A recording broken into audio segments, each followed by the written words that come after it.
To begin our program, I would like to introduce our Master of Ceremonies, this amazing man named Jim Salazar.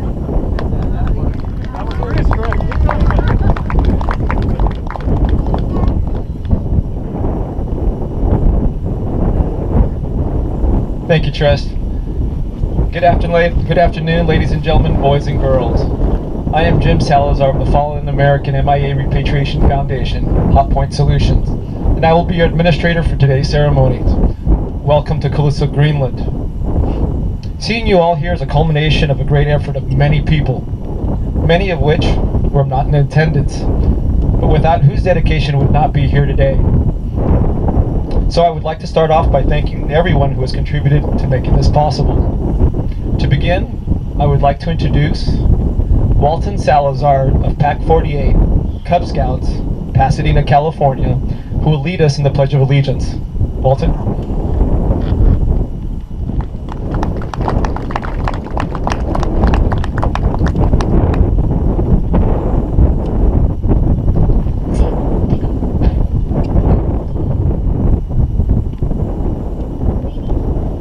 Ladies and gentlemen, can you all please stand for the Pledge of Allegiance? Please remove your hats if you have some. Place your right hand over your heart. Begin. I pledge of allegiance to the flag of the United States of America and to the republic for which it stands, one nation, under God, indivisible, with liberty and justice for all. You all may be seated.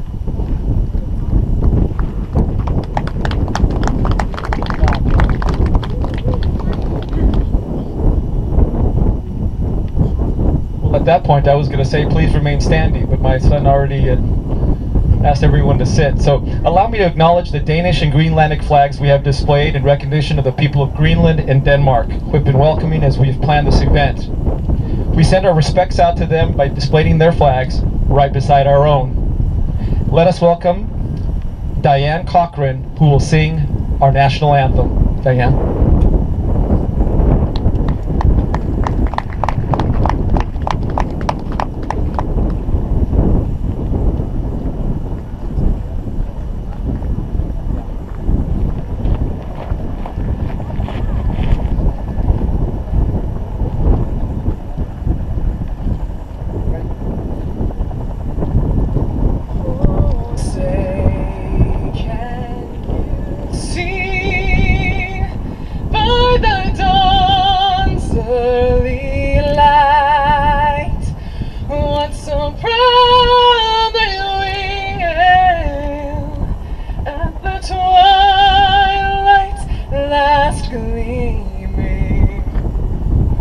Broad stripes and bright stars through the perilous fight, o'er the ramparts we watched were so gallantly streaming,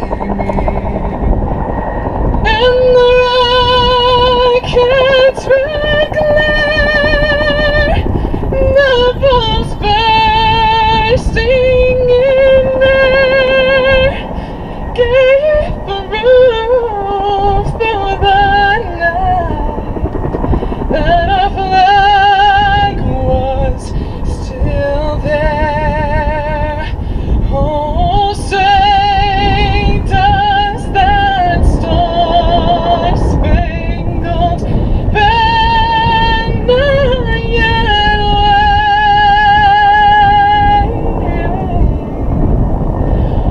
over the land of the free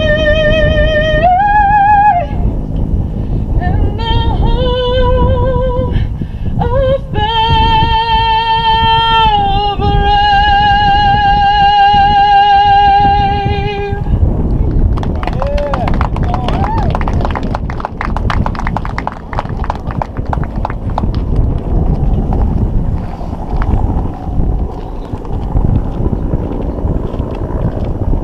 Thank you, Diana. And I'd like just to take a moment for everyone to look back at their 6 o'clock position. We have Air Greenland that has been nice enough to support us in today's endeavor. They will be flying over with a slung load POW MIA flag.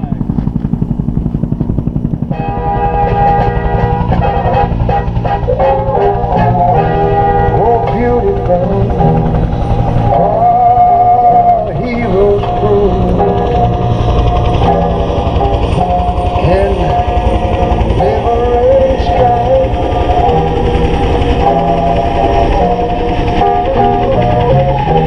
Who more than self their country love and mercy more than life.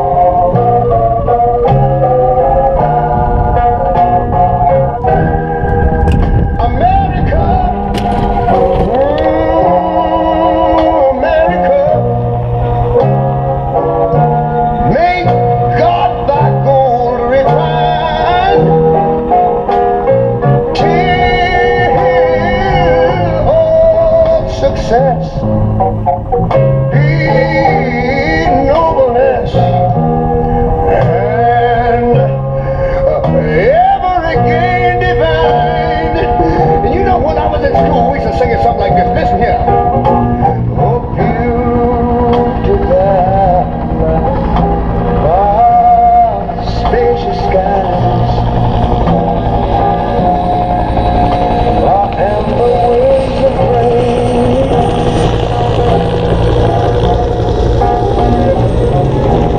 our purple mountain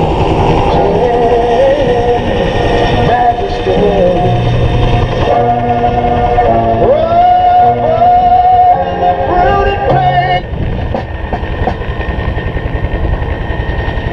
Thank you very much. You may be seated. Next, we would like to, we have our local Greenlandic singers singing the national Greenlandic national anthem. And I believe this will be our last pass.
We would like to take a moment to thank the management and employees at the Kulusuk Airport for their help and hospitality, the staff at the Kulusuk Hotel for their support, and for Air Greenland for their support in the past years and that beautiful flyby. Broadly, the people of Greenland and of Denmark. Now I would like to introduce Chaplain Judy Milana, Commander, United States Navy, Deputy Chaplain of the Coast Guard for the invocation. Chaplain.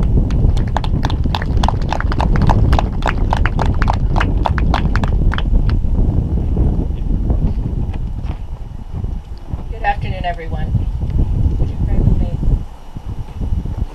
Almighty God, you are our refuge and strength, a very present help in trouble. Therefore, we will not fear. Though the earth be moved, and though the mountains be toppled into the depths of the sea, you are our God forever and ever, and you will be our guide, even unto death. We commend to you, Lord, our brothers Jonathan Pritchard, Benjamin Bottoms, Lauren Howarth, and the souls of the men they were courageously trying to save. Thank you, Lord, for this opportunity to memorialize our fallen heroes, and we gather together to honor the life they led and also comfort one another in the grief of their passing. May the heroic deeds continue to inspire us all, and that we will never forget. And now, as we gather for this ceremony, may our expressions of gratitude and reverence truly honor these men and their families. The depths of their sacrifices are perhaps only known to you, O Lord. So we ask that you bless this event and all who are here today, and we ask these things in your most holy and precious name. Amen.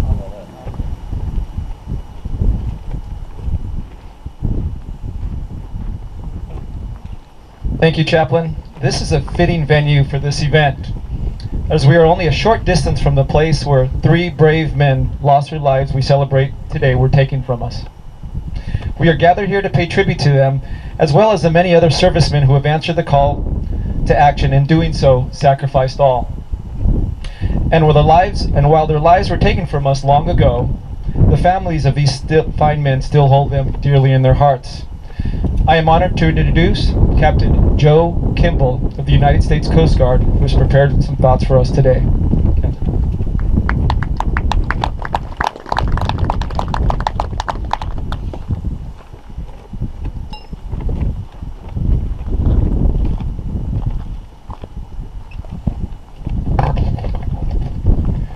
Good afternoon, everybody. I'm extraordinarily humbled and honored to be here today before you for this event. It's hard to explain, you know, what's going through my head and yours, I'm sure, as well.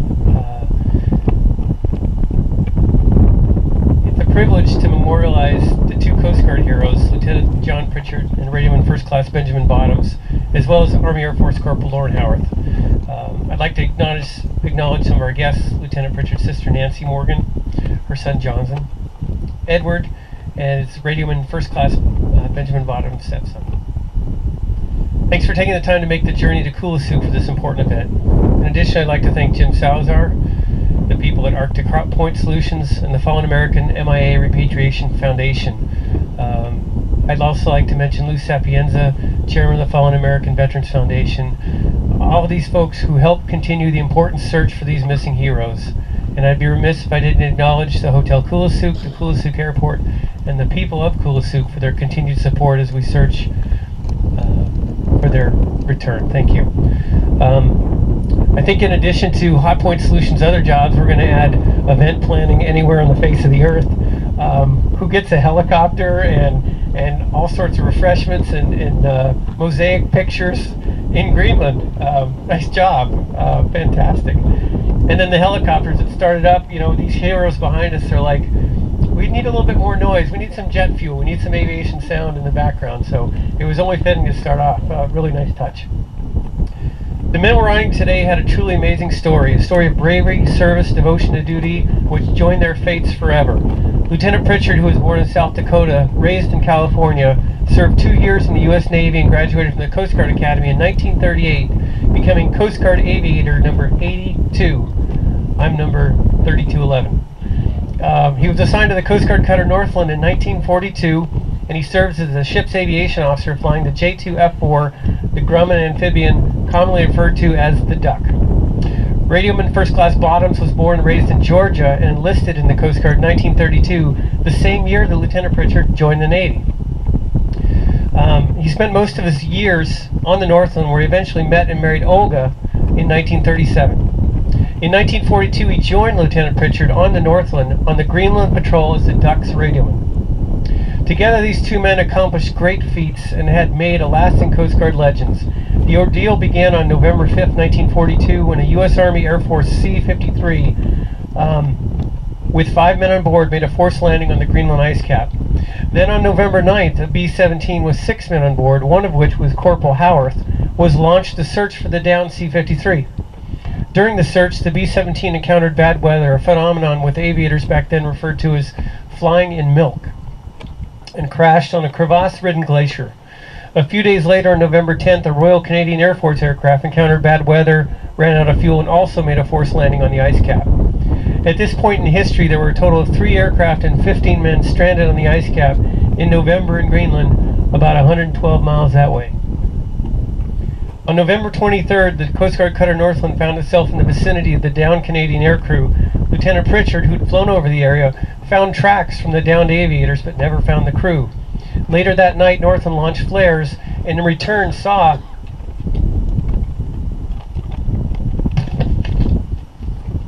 fire on the ice, a signal.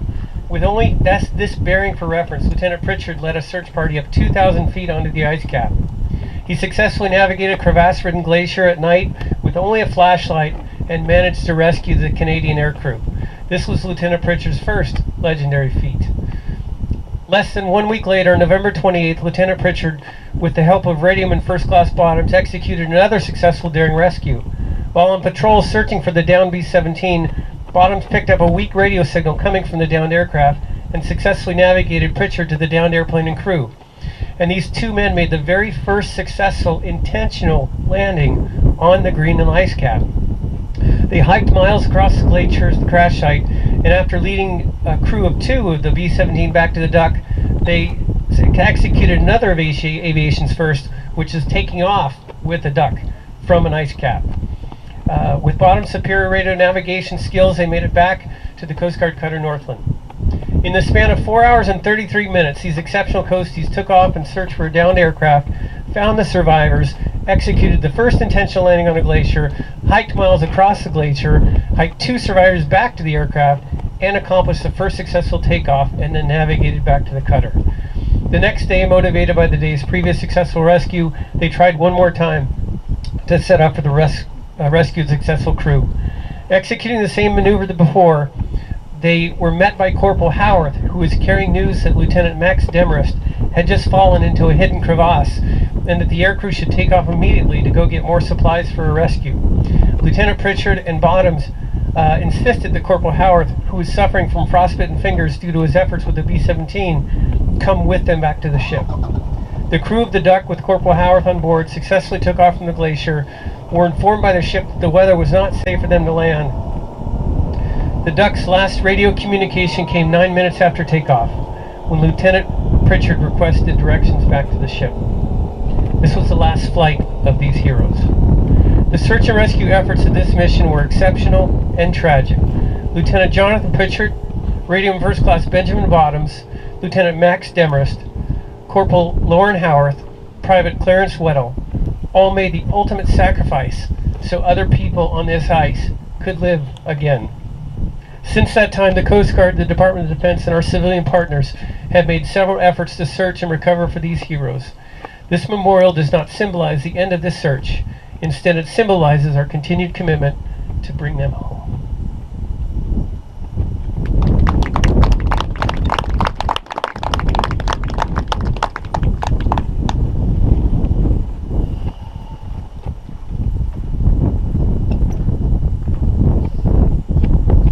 Thank you, Captain Kimball. We had invited a special guest, Herschel Woody Williams, to attend today. Woody is a retired United States Marine who received the Medal of Honor for his actions in the Battle of Iwo Jima during World War II. He's also the founder of the Herschel Woody Williams Congressional Medal of Honor Education Foundation, led by his grandson, Brent Cassie, whose purpose is to honor Gold Star families, relatives, and Gold Star children who have sacrificed a loved one in their service of their country. While Woody, age 94, could not attend today as the flight transfer from an event from Washington, D.C. would not permit the time.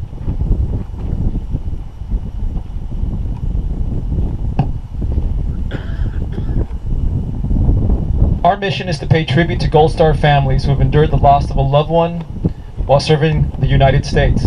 Our vision is to give Gold Star families a place to reflect, remember, honor, and heal.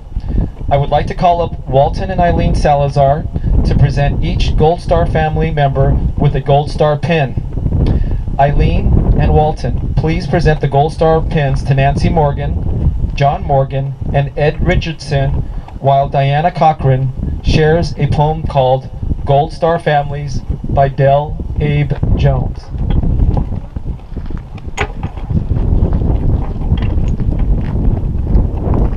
Richard. Okay. Tim.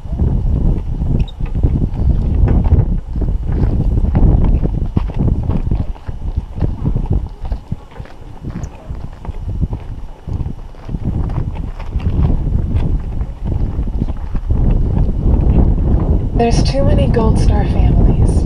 Their number is growing every day. Too much to ask those loved ones. Such a terrible price they pay. All will say they are very proud that their loved one knew the cost. That in the horrors of wartime, precious lives are sometimes lost. But the death of a brave hero in the service of this land, dying for some other country, is oftentimes hard to understand. The name of freedom, for the good of fellow man, to put an end to oppression, or sometimes some other plan. There have always been those souls who will rally to the battle's call, who will bear those deadly arms, and who will march and sometimes fall. Some will just bear the wounds, though not always clear to see, and some will never return the same as the people they used to be. The ones who have that void of that hole in heart and mind, they are the greatest heroes that we could ever hope to find. Maybe one day in our future, peace will be the way we'll live. But until then, we'll have those who give all they have. Gold Star families stand in front and shed their tears of loss and pain. And as long as man goes to war, we'll see them time and time.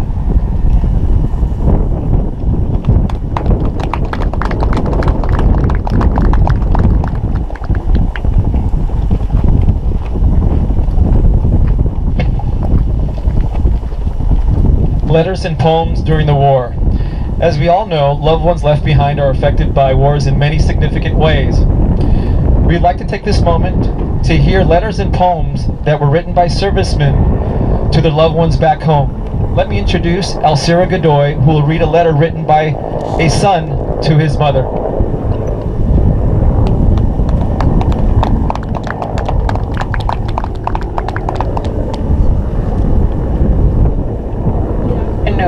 I'm honored to be here today.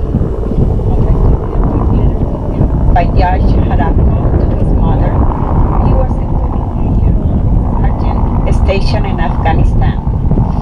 This letter, like so many others written by servicemen and women to loved ones back home,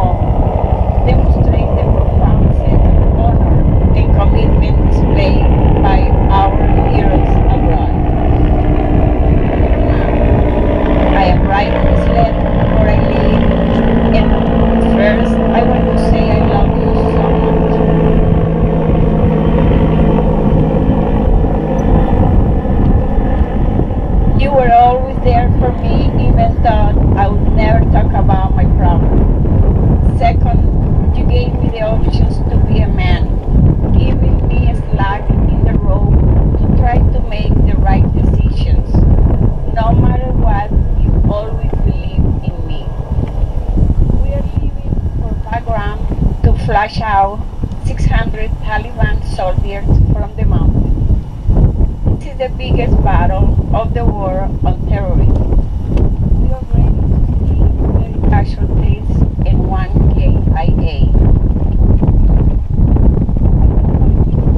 About me, I know you will because I am your son. Mom, I'm not afraid to die for something that is right. I hope that I made you proud, and if I don't come home for any reason, I just want you to know I'll always be with you and that you raise the cream of the crop. Well, Mom, I have to go now. All I have said here are words from my heart, and I mean every last one of them. Tell Aunt Joyce I say hi and I love her. I hope to see you soon, but if that doesn't work out, I just needed you to know how I felt. I love you and I miss you. Take care. You are always in my thoughts. Your loving son, Josh. Thank you. And now I would like to introduce Walton Salazar, who will read a letter written by a daughter to a long-lost father.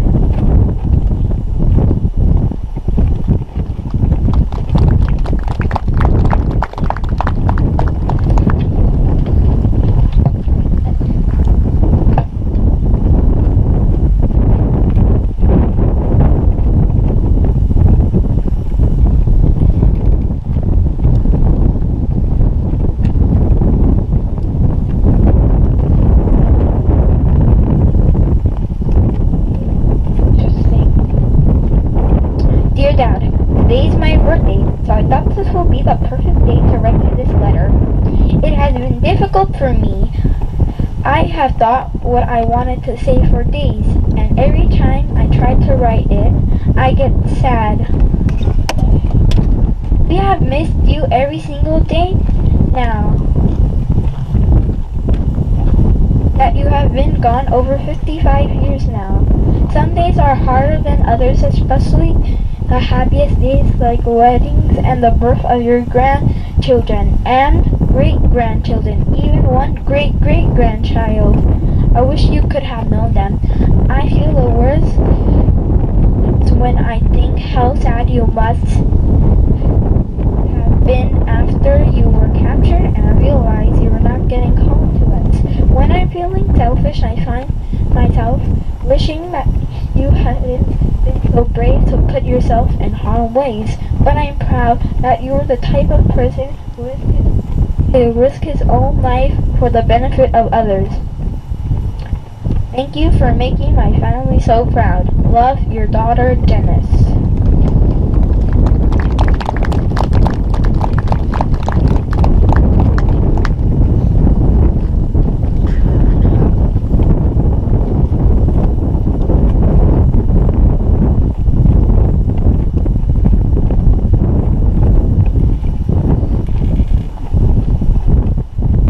Thank you, Walton, and thanks to my mom for the words and also bringing my kids to this special event. Sometimes the best way to crystallize the strong feelings invoked in times of strife is through poetry. Let me introduce Eileen, who has a poem about a dear loved one, followed by a few additional poems. Eileen.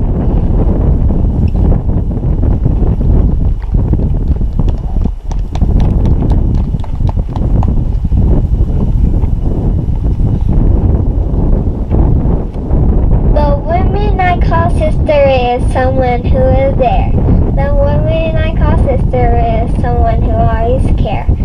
The woman I call sister can make me smile when times are blue. The woman I call sister is someone very true. The woman I call sister is the will be there till the end. The woman I call sister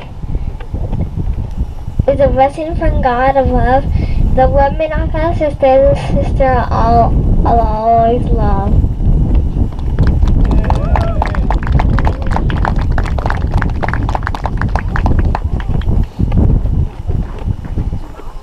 Next, I would like to introduce team member of Hot Point Solutions, Mr. Ken McBride, with a poem close to our hearts, close to the hearts of those who have lost a loved one in service. Ken.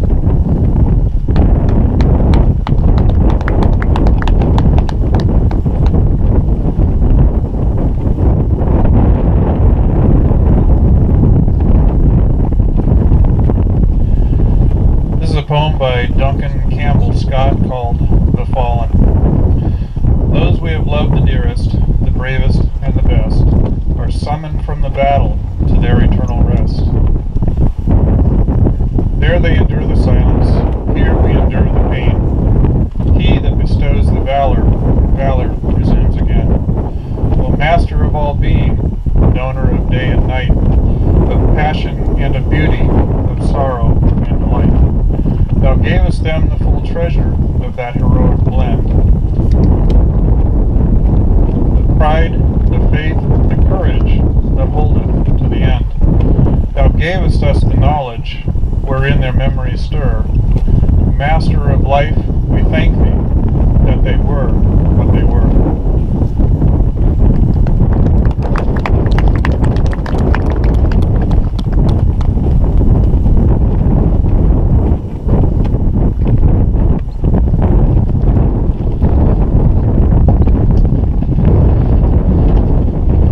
Allow me to introduce team member Richard Pierce.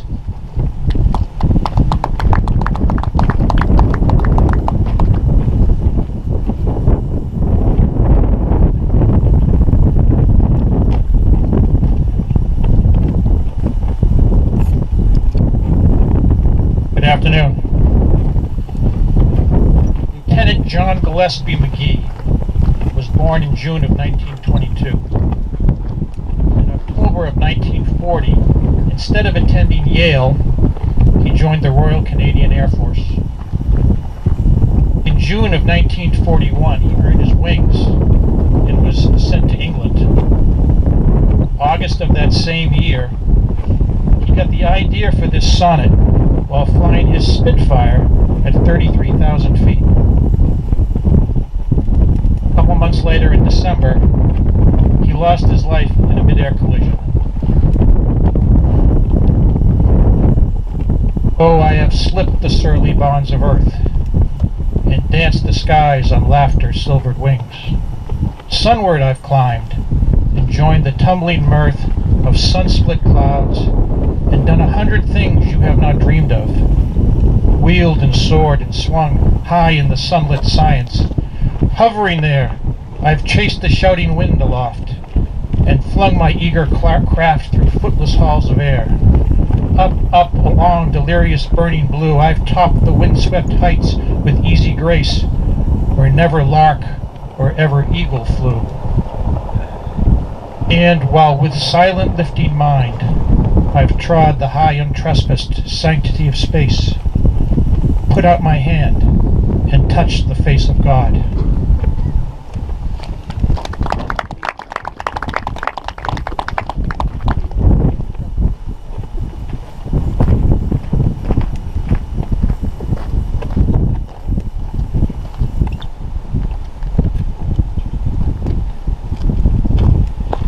Ladies and gentlemen, you may have noticed the table set before you. It is filled with symbolism. I will explain. The table is set for the family members of 3 brave, fine men who lost their lives so many years ago. The table also, excuse me.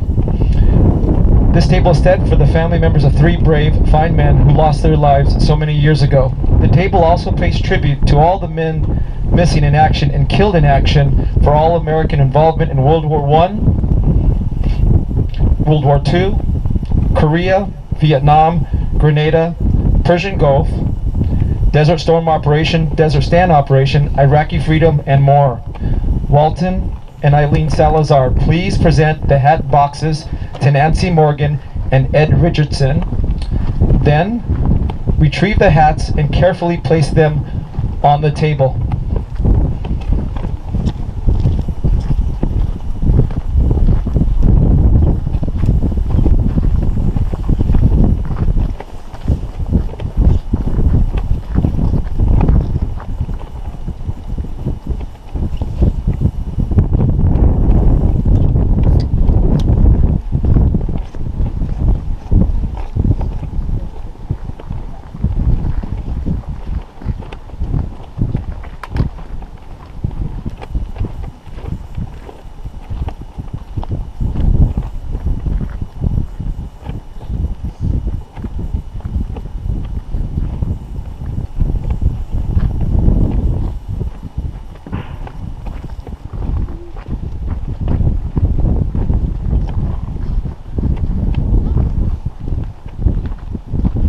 moment of silence, please.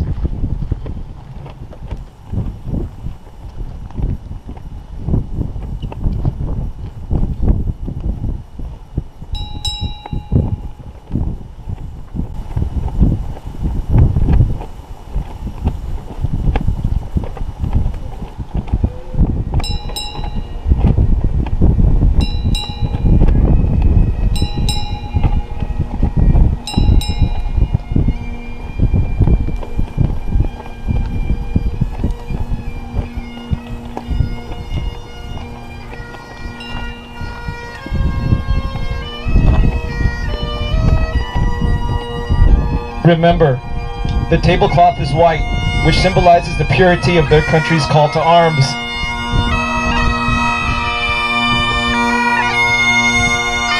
Remember, the single candle display at the center of the table represents the families and loved ones who kept the faith, returning for their loved ones so dear to them.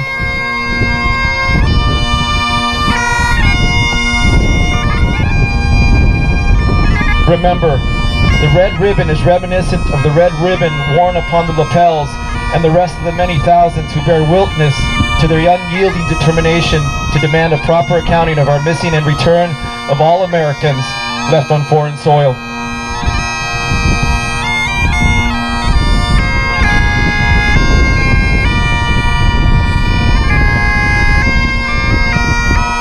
Remember, the black ribbon on the candle reminds us of those who will not be coming home.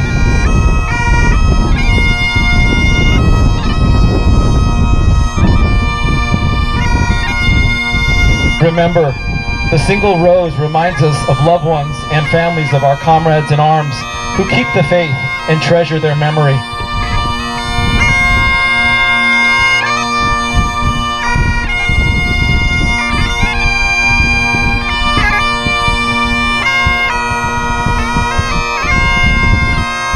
Remember, the lemon on the bread plate reminds us of their bitter faith.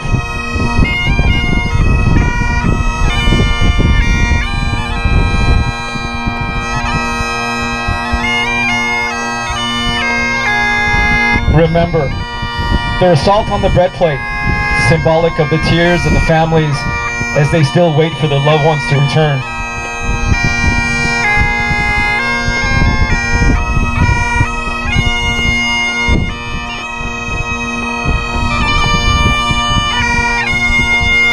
Remember, the glasses are inverted as they cannot toast with us this afternoon.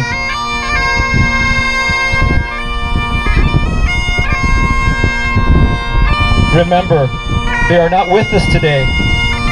Chairs are empty, but saved in their honor, let's remember their absence.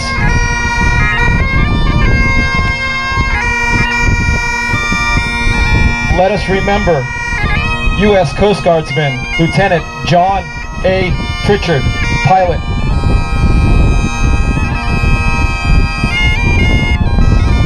Let us remember U.S. Coast Guardsman Benjamin A. Bottoms, radio man, first class.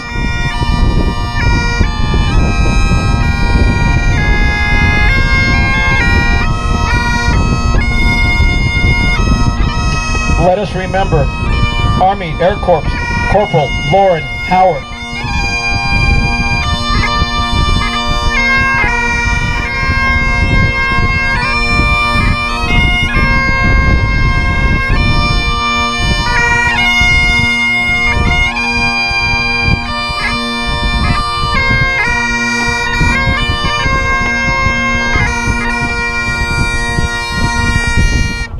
To those who serve, remember, you have served with them and called them brothers and sisters who depended upon them and relied upon them. They depend on us to bring them home.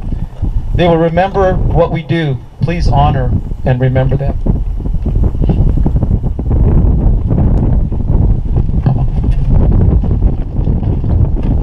At this time, we would like to execute final roll call. Gunnery Sergeant Daniel. Commander Wilson, retired. Lieutenant Commander Beard. Lieutenant Pritchard. Lieutenant John Pritchard. Lieutenant John A. Pritchard. Radio Man First Class Bottoms. Radio Man First Class Benjamin Bottoms. Radio Man First Class Benjamin A. Bottoms. Corporal Howarth. Corporal Lauren Howarth.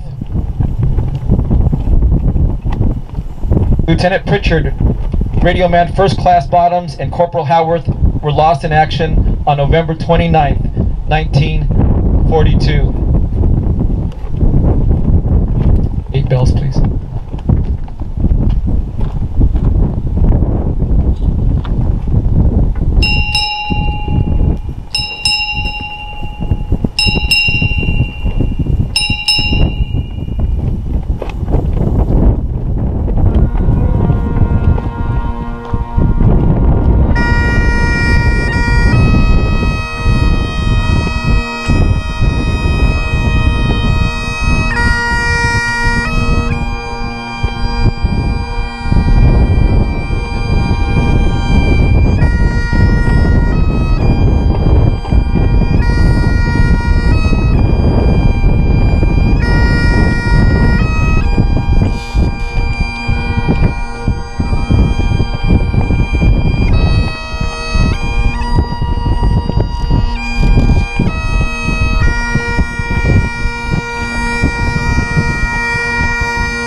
Now, family and supporter statements. Allow me to present Lieutenant Commander Michael Beard, United States Coast Guard.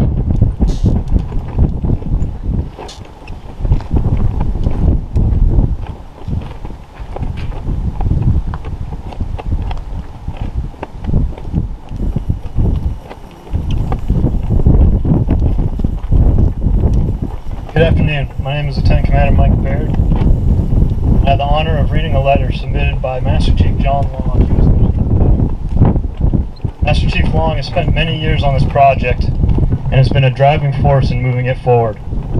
He has been on several IceCap missions in search of our brave heroes. Even in retirement, Master Chief Long continues to research and support this endeavor.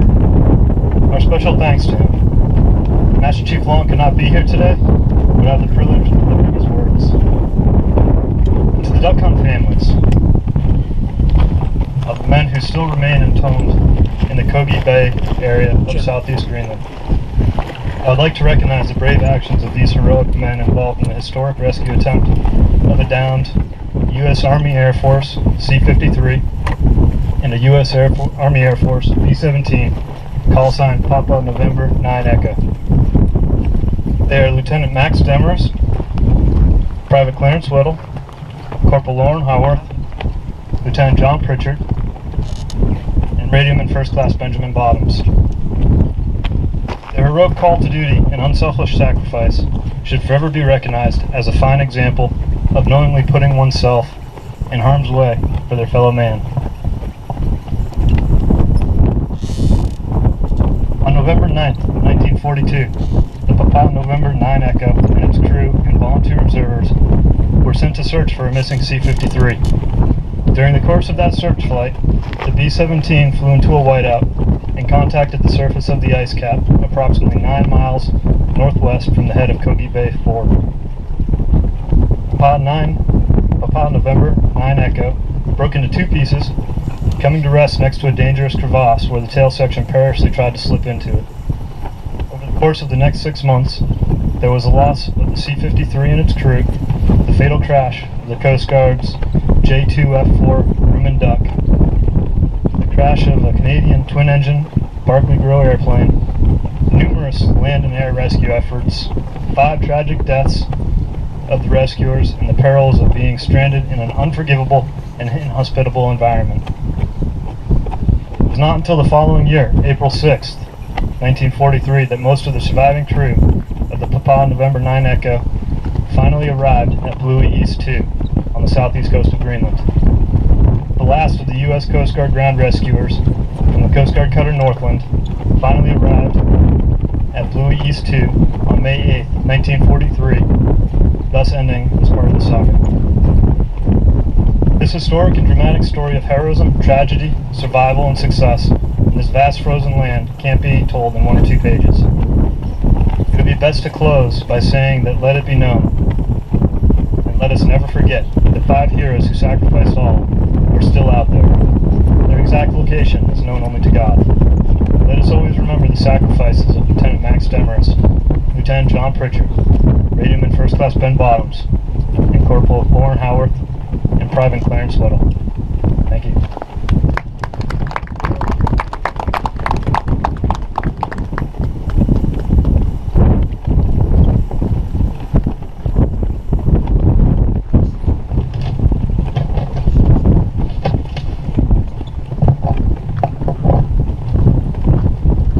Thank you, Mike, and thanks to John Long for reminding us that there were others who also gave their lives here in Greenland. Next, I would like to call up John Morgan, John Pritchard's nephew. He will be reading a special message from Joe Tuttle, who was a close friend of John Pritchard, and so has a unique understanding of John's character.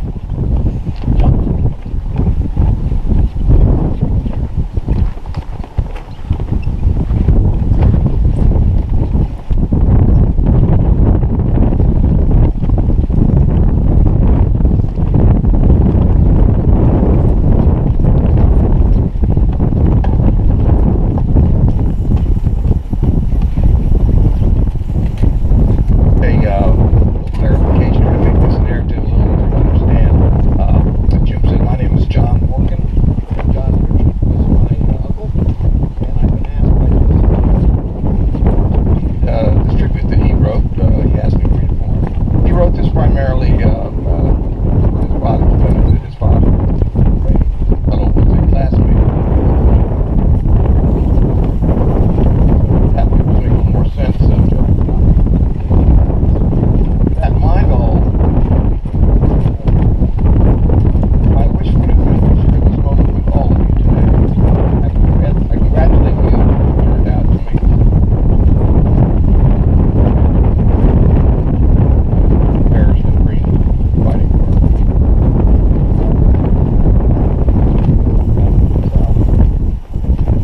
tireless hard work in making this day possible. This ceremony honors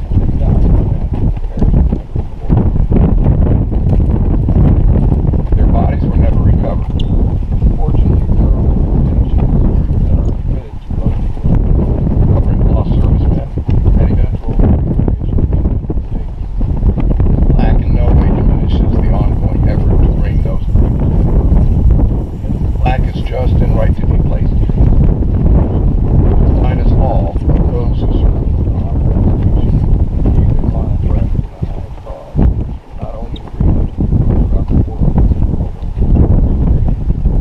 My personal connection is to Lieutenant John Pritchard's classmate and close friend.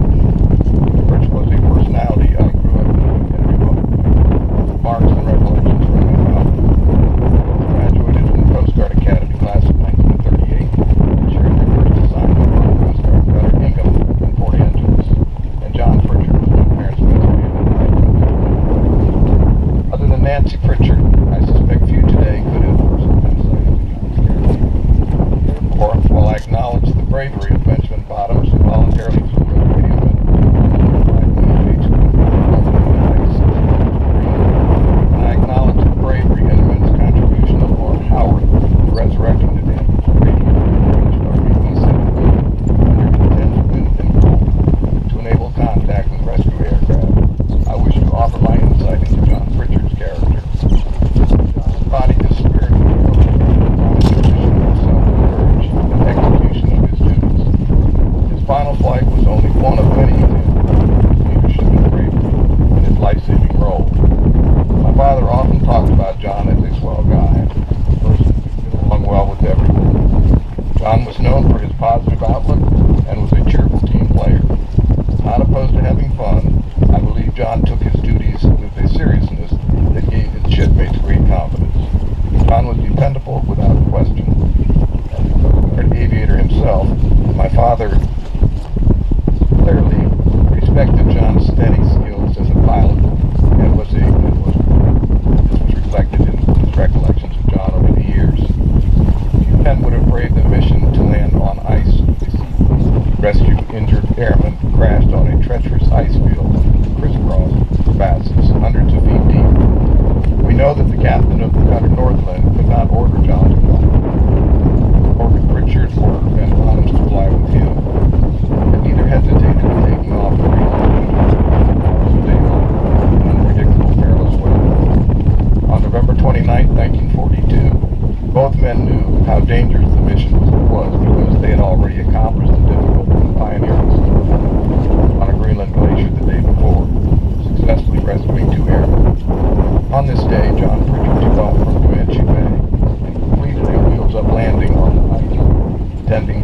rescue effort by motorized sled. At the same time, a parallel rescue effort by motorized sled, led by Army Lieutenant Max Demers and Sergeant Don Tetley, approached the B-17 after navigating many days and miles of crevasses. Demers broke through a snow bridge and was tragically killed. Tetley survived. Corporal Howarth had been sent from the B-17 to coordinate the rescue. With weather closing in and no time to waste, Pritchard brought Howarth aboard and took off down slow. Lost in a whiteout snowstorm trying to return to the ship, the small airplane crashed on the barren slopes near Koji Bend, and only the wreckage was eventually spotted from the air. The bodies were never seen.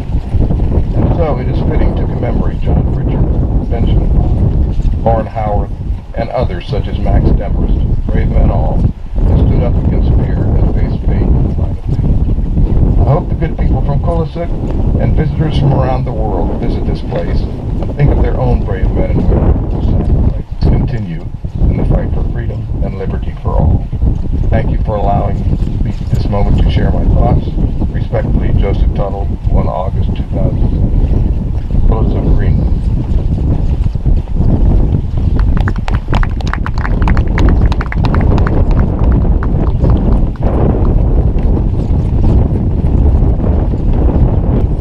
Next, we are fortunate to have John Bradley to represent the Global Exploration and Recovery Team. John and his wife Tinka, a resident here of Kulisuk.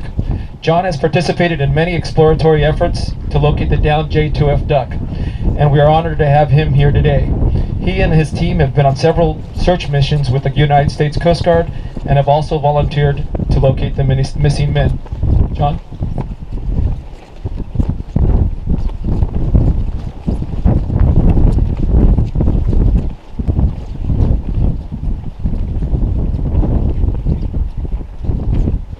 Thank you, Jim.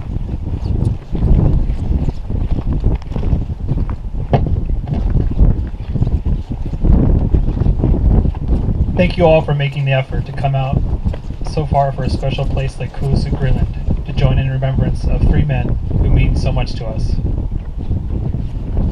I especially want to thank the families, members who made the journey, and the United States Coast Guard for bringing them here. This is a rare gathering, and it brings me hope to see the dedication to this cause of finding the men whose families stand with us here. I am here today on behalf of Global Exploration and Recovery to recognize the actions of these men mean to us, to express gratitude to the quiet supporters whose efforts have helped keep this search going, and to reaffirm our commitment to the goal of finding John Pritchard, Benjamin Bottoms, and Lowen Howard. Global Exploration Recovery is committed to the search for these men because we understand the significance of their actions and we believe in one key principle. Pritchard, Bottoms, and Howard made a sacrifice and showed bravery that inspired us. If we were one of the ones stranded on the ice, they would have stopped at nothing to find us.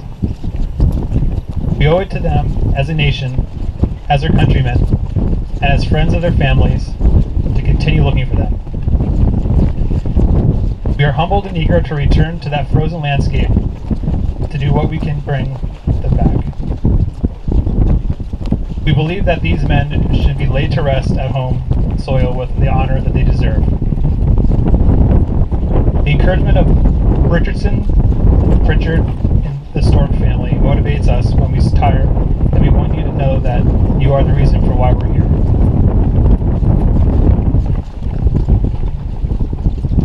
I also want to recognize the contribution of those people whose efforts have been critical to our work so far, but whose names are unknown outside this small community. Over the course of this mission, it has been my pleasure and privilege to share the toil with the strong men and women of Kulisuk. They believe in what we're doing, even though they have no direct connection to the missing men. Throughout my time here, I've been awed by their generosity, their readiness to venture beside us into danger, and their willingness to share their wisdom. Thank you, Johan, Gudrun, the airport crew, Jesper, Torben, and most importantly, my wife Tinka, her father Lars, and the rest of the McKelson family for all that you have done. Without you, none of this would have been possible. The people of Greenland have been great friends in times of war and in times of peace. They have answered our calls for help, and they deserve our gratitude for their support. On behalf of Global Exploration and Recovery, the United States Coast Guard, the Defense POW and MIA account agencies, and the people of the United States, thank you. This gathering is an occasion to commemorate action, events, and the people of the past, but is also the opportunity to look forward. While we stand here to pay tribute to these men, we must never shift our focus from what's next in the search. Here remain steadfast in our commitment to finding John Pritchard, Benjamin Bottoms, and Lowen Howard. We strive to embody their values in our work: dedication, resourcefulness, and integrity. The task before us is vast as the glaciers tumble into Kogi Bay, but we are unwavering as we navigate the uncertainties ahead. To me, the memorial does not close the book on the search for these men. It starts the next chapter in our mission. Thank you for coming. Thank you for keeping the memory of these men burning brightly. May they find peace, and may we find strength in their bravery.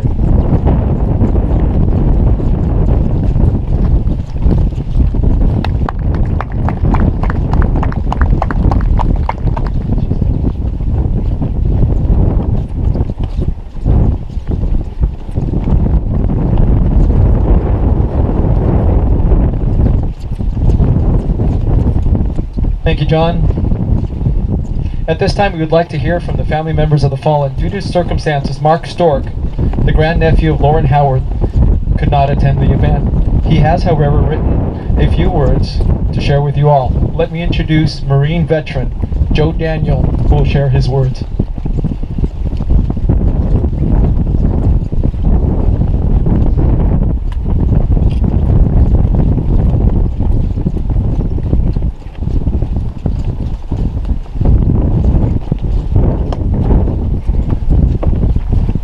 Good day to you. I'm Gunnery Sergeant Joel Daniel, United States Marine Corps, retired. These words, as Jim was saying, and thank you, Jim, for allowing us the honor, and I'm sure I speak for Tress and Diana, for bringing us out here. This is absolutely amazing. Such a humbling experience for us, so thank you. He was a very brave young man. Those words could easily be said of Lieutenant John Pritchard or of Radioman Benjamin Bottoms, United States Coast Guard. However, they were spoken to me almost 15 years ago by Harry Spencer, the lieutenant and co-pilot of B-17 Papa November 9 Echo, regarding my great-uncle, Corporal Lauren Lolly Forth, United States Army Air Corps. I had been able to locate Mr. Spencer in a nursing home in Irving, Texas, and we talked on the phone. He recounted how Lolly had gone outside of their shelter to gather snow to bring back to melt for drinking water, and how even with his hands freezing in the cold, he had worked to get the radio operating again, such that they could contact the outside world and thus begin the long process of rescuing Hero. Even then, some 40 years after they found themselves on the glacier, Lolly was someone he remembered and cared about. I remember talking to my aunt, Irene Thompson, when she turned 100, and her giving me Lolly's medal, telling me it was mine to take care of now. Irene had remarried, been widowed again, and was in a nursing home, but she wanted his medal to have a home where it would be appreciated. My mother, Babs Storch, who was born the same year as Lolly, died just over a year ago at almost 94 years of age. She would speak to him, and what a fine young man he was. I had loaned her Michael Zukhov's book, Frozen in Time, to read, and when she handed it back to me, she said, "I never knew what awful things they all went through." Last week I opened the book again and I found that on the back of an envelope amongst the pages she had written down every page number in the book, excuse me, where Lolly was mentioned. He meant that much to her. Today you're all gathered here to remember three very brave young men. For Lolly, as well as the others, they have been remembered all these years by those who knew and loved them, and through their words and memories, also by those who learned of them and their lives. I hope that with this ceremony and this plaque, others will now also remember them. Through this, they continue to live on in ours and others' hearts, and their valor will never be forgotten. Now, as a Marine, I'm going to go a little off script here and just say a few words from me. That these guys were our brothers. And I know that these fine Coast Guardsmen over here know what I'm talking about. For those of us who have worn the cloth of the nation, it matters not what time period you were in or what service you're in. It's one team and one fight. So as a Marine, some people, I should say, that may not quite understand that may not have worn the cloth of our country, might say, you know, what a shame, what a loss. You know, three guys lost in the prime of their lives. Why? I'd like to share you why. Because it is the United States soldier, not the reporter, who has given us the freedom of the press. It's the United States sailor, not the poet, who has given us freedom of speech. Is the United States airman, and not the organizer, who gave us the freedom to demonstrate. And it is the United States Marine who salutes the flag, who serves beneath the flag, and whose coffin is draped with a flag, who allows the protester to burn the flag. Lieutenant Pritchard, Radyman First Class Bottoms, Corporal Howarth, we have the watch. You stand relieved. Thank you.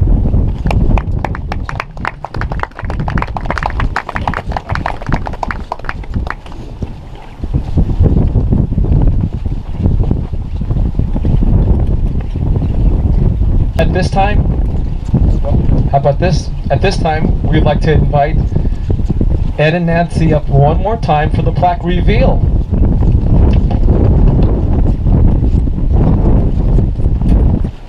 Help her up there.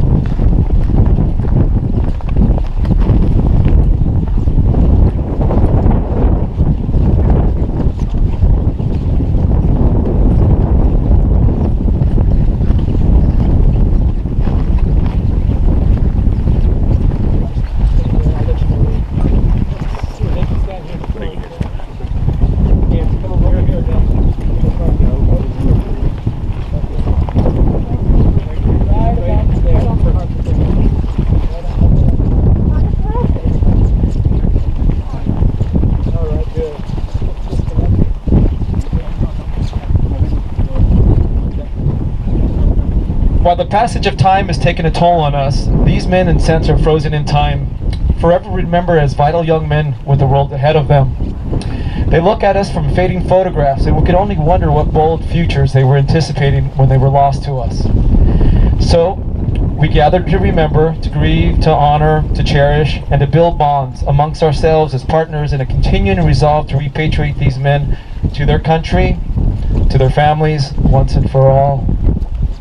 Many of these people who are gathered here are active in this task, and many others not able to be here today share this solemn promise.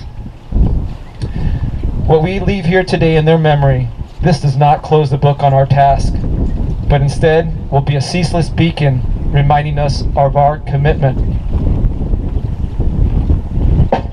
We present the United States Coast Guard J2F Memorial Plaque.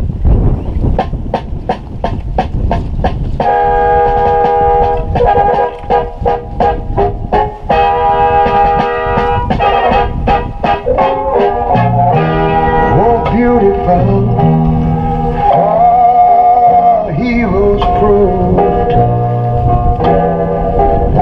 in liberating strife.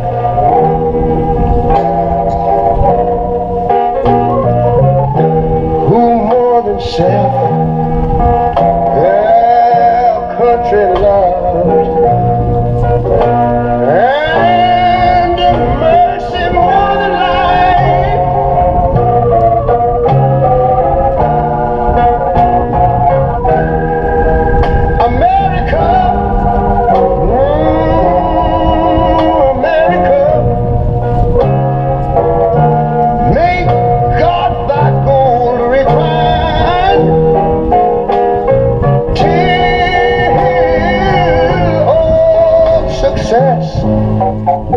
be nobleness, and every gain divine. And you know, when I was in school, we used to sing it something like this. Listen here. Oh, beautiful, far spacious skies, far amber waves of grain,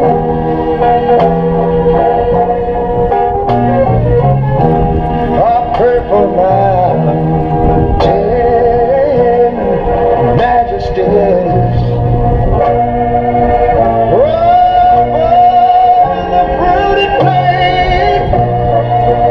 Well, now wait a minute. I'm talking about America, sweet America. You know, God done shed His grace on thee. He crowned like good. Yes, He did. Any brotherhood from sea to shining sea. You know, I wish I had somebody to help me sing this. America, I love you, America. You see, my God, He done shed His grace on thee. You ought to love Him for it, 'cause He crowned that good. He told me He would. Every brotherhood from sea to shining sea. Oh, Lord, I thank you, Lord.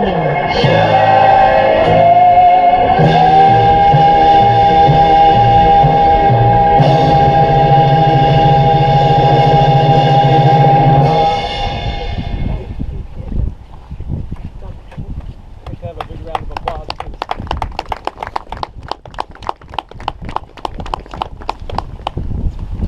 During the selection here, I overlooked one person and I apologize. Tinka, if you don't mind coming up and saying a few words if you'd like.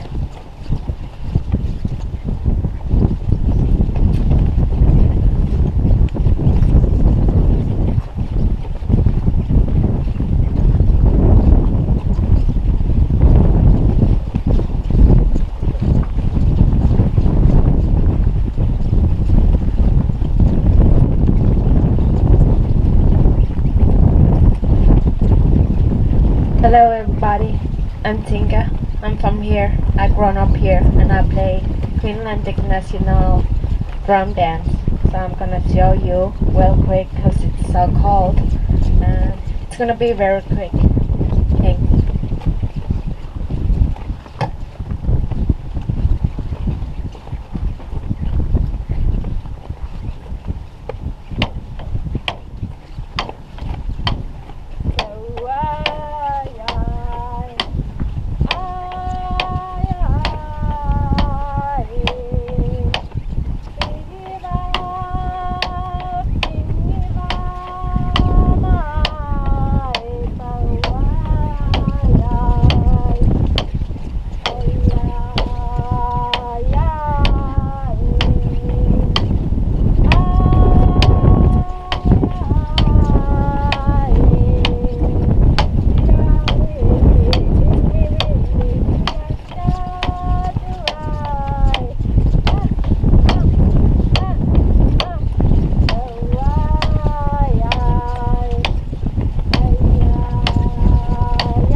I would like to ask the chaplain to offer the benediction.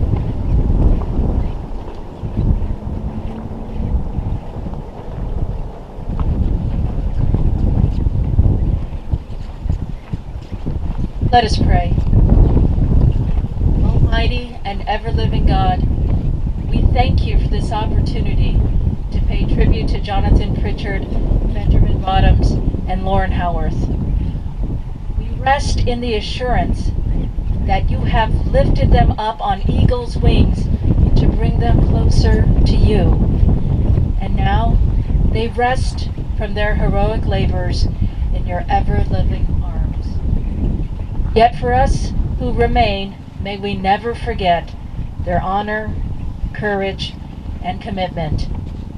May their legacy of sacrifice and devotion to duty continue to inspire future generations, and especially those who wear the cloth of our nation. May their bodily remains be found and brought home as your Spirit continues to comfort their loved ones who eagerly await their return. Hear now, O Lord, the words of our Coast Guard hymn. Eternal Father, Lord of hosts, watch over all those who guard our coasts. Protect them from the raging seas and give them light and life and peace.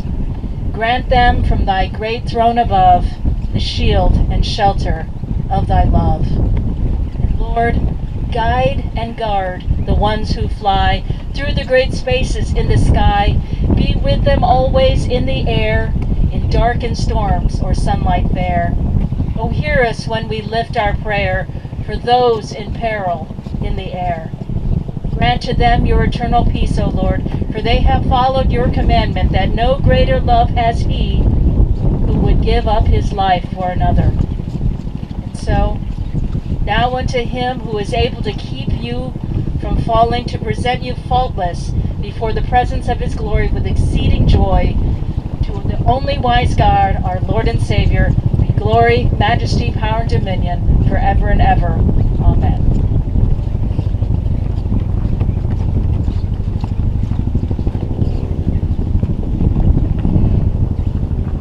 Thank you, Chaplain. To close today's event, we would like to invite Diana to offer a song. Please join in if you would like. Diana?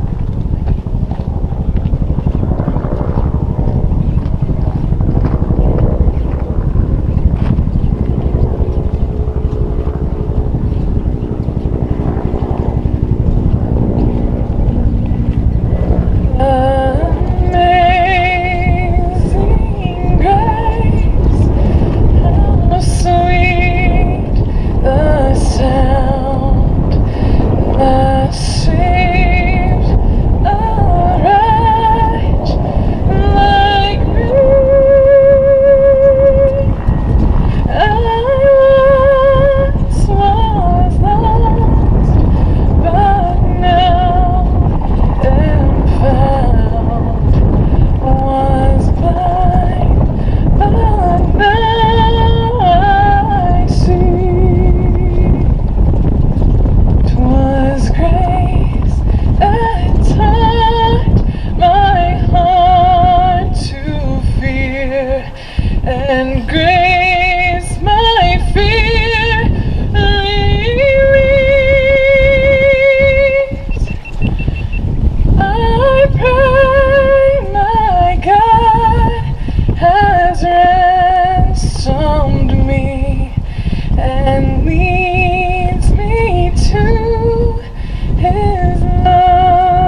moved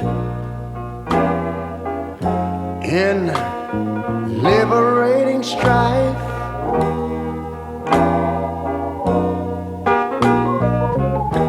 Who more than self their country loved,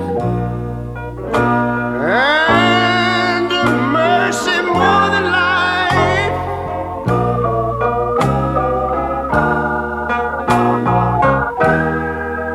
America, America, make God thy gold refined, till all success be nobleness, and every gain divine. And you know, when I was in school, we used to sing it something like this. Listen here. Oh, beautiful, far spacious skies, far amber waves of grain,